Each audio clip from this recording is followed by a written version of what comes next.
저는 어제 이재명이 주거 4종이라는 새로운 아파트 용도를 갖다가 발표하는 것을 보고 깜짝 놀래버렸습니다. 주거 1종이 있고 주거 2종이 있고 주거 3종이 있습니다.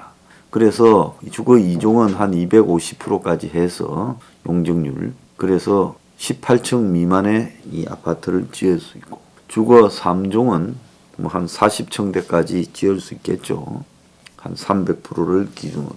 그런데 용적률을 500%까지 적용해주는 주거 4종을 이재명이가 어제 강북에 노후된 아파트 지역을 방문해서 주장을 했습니다. 그러면서 재건축을 쉽게 하도록 재건축에 대한 안전 진단도 완화해 주겠다. 그래서 차별화에 거침이 없다. 문재인과 결이 다르다고 했습니다. 그래서 지지층 비판이 있을 수 있지만 용적률과 청수 규제 완화를 통한 재건축 재개발이 필요하다. 그래서 문 정권 등 지금 좌파 정권이 전통적으로 반대해온 재건축 안전 진단 절차도 완화했다. 그래서 우리가 흔히 있는 노후 아파트를 재건축을 판정을 받으려면 굉장히 어렵잖아요. 그래서 아파트 재건축 판정이 내려지면 플래카드 걸고 난리를 치고 있지 않습니까? 솔직히 저는 그런 거를 볼 때마다 좀 역겹습니다.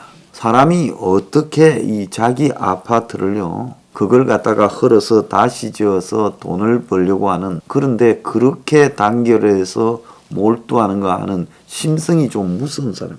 그래서 이재명은 서울에서 밀리니까 어제 이 노후 아파트가 많은 옛날에 초기에 개발된 노원구 빌딩 옥상에 올라가서 높은 빌딩 옥상에서 아파트를 내려다보며 이런 내용을 발표하고 주민들과 정책 간담회를 해서 재건축 재개발 활성화 6대 정책을 발표했습니다. 그래서 지금 이 대선 보니까 국민들이라는 게 영혼을 상실했습니다. 뭐 해주겠다 하면 전부 좋다고 난리요. 최근에 윤석열이가 이준석과 더불어서 20대를 위한 공약을 발표했다. 게임 관련해서 확률행 아이템을 투명하게 하겠다. 저 게임 회사가 아이템 팔아먹는 거, 그걸 갖다가 좀 더 공정하게 하겠다. 그러니까 한마디로 빠찡고 가서 슬러트 머신 하는 데 가서 딱 끄면 잭팟 터질 확률을 높여주겠다. 지금 그 이야기죠. 토박에서 터질 확률을 높여주겠다. 저는 사실상 한국의 게임이 유사 도박이라 보고 중독이 있다고 보고 있습니다. 그래서 이게 잠깐 머리 식히려 하는 오락 수준을 벗어나고 있다고 보고 있습니다. 자, 병사에게 200만 원 월급을 주겠다. 자, 이게 어떻게 됩니까? 병사에게 200만 원 월급을 주면 부사관이나 장교는 더 받아야 될 거고 1년에 한 6, 7조가 더 나갈 겁니다. 그걸 감당할 수 있습니까? 자, 이재명은 암호화폐에 과세를 연계한다 하고 암호화폐를 육성해야 된다는 헛소리를 하고 있고, 윤석열은 출산하면 매달 100만 원씩 1200만 원을 주고 자영업자 임대료를 사실상 거의 들어주겠다. 50조를 동원해서 이런 이야기를 하고 있고, 이들은 기본대출, 재난지원금 지원 등 온갖 돈이 되는 이슈라면 다 터뜨리고 있습니다. 자, 그래서 국민들에게 가히 크게 도움이 되는 이야기를 하는데, 어제 이재명의 이 500% 주거 4종을 신설하겠다라는 말에 가장 박수를 친 것은 기업들일 거라고 봅니다. 이 기업들은 난리가 났겠죠. 얼마나 반갑겠어요. 특히 건설 기업들. 그런데 지금 이 광주에서 화정 아이파크 아파트 붕괴 사태로 인해 실종된 6명을 찾지 못하고 있고, 이것은 철근 콘크리트 부실 시공에서 비롯됐다라는 게 거의 정답이고 16개 층이 한꺼번에 무너졌다는 거예요. 그래서 크레인이 부딪힌 것도 아니고 기본적으로 콘크리트를 부으니까 그 부집에서 두두둑 소리가 나면서 밑으로 바닥에 내리앉으면서 한마디로 콘크리트가 굳지 않고 바닥으로 흘려내렸다는 겁니다. 그래서 제대로 건설의 기본적인 ABC가 지켜지지 않아서 발생한 문제입니다. 지금이 어느 때입니까? 21세기에 산풍 아파트 짓던 일이 벌어지거나 성수대교 사태가 벌어진 겁니다. 저는 개인적으로 현대산업개발은 건설업에 손을 떼야 된다고 보고 있습니다. 한 번도 아니고 작년하고 올해 불과 한 7개월 만에 2번의 사고를 쳤습니다. 전부 비리와 부패와 연관되어 있는 문제일 겁니다. 자, 이재명도 친기업, 윤석열도 친기업하며 난리를 치고 있습니다. 친기업을 정부가 저는 하면 안 된다고 봅니다. 기업 친화라는 말이 잘못됐어요. 둘이가요, 서로가 기업하는 사람은 정치하는 사람들을 소 닭보듯이 봐야 되고, 정치하는 사람은 기업하는 사람을 역시 그렇게 봐야 됩니다. 친기업하면 100% 정경유착이 생기게 돼 있습니다. 박근혜 정권도 정경유착, 저는 문가리 정권도 누구보다도 많은 소문이 났습니다. 그래서 이 정권도 지금 제일 두려워하는 게 정경유착의 결과가 터져나와서 지가 정경유착이라고 전 정권을 붕괴시키는 촛불 시위를 주도하고, 그래서 붕괴시키고 깜빵으로 보내고 지가 정권을 잡았는데, 지도 그렇게 했다면 이거는 지난 정권보다 몇 배 더 심한 죄를 저지른 거죠. 그러니까 이 정경유착이 겁이 나서 지금 자기 후임 정권에 영향력을 미치려고 임기 말까지 지지율을 유지한다고 지금 뻥을 치면서 대선에 개입하고 있다, 이렇게 보고 있습니다. 그래서 정경은 친화되어서는 안 된다. 흔히 무슨 지금 대선 후보들이 기업들 모임 경총이니 무슨 상공회의소니 가가지고 친화적 발언을 합니다. 저는 웃기는 소리다라고 보고 있습니다. 그래서 정치는 기업에 대해서 법대로 기업 잘 하십시오. 그리고 기업은 정치를 보고 우리 좀 괴롭히지 말고 간섭하지 마세요. 그리고 이런 규제가 사실상 기업 활동을 방해하는 게 있는데 그거 좀 푸시오. 이런 식으로 서로 전달할 말만 하고요, 나머지는 어울리지 말아야 된다. 한국의 정치 실상이 어떻습니까? 아마 한국의 최고 기업이 밀어주면 허접한 자도 국회의원 배지 몇 번 다는 거는 문제가 아닐 겁니다. 실제로 기업 앞잡이 역할을 하다가 국회의원 배지 몇 번 다른 사람들 많지요.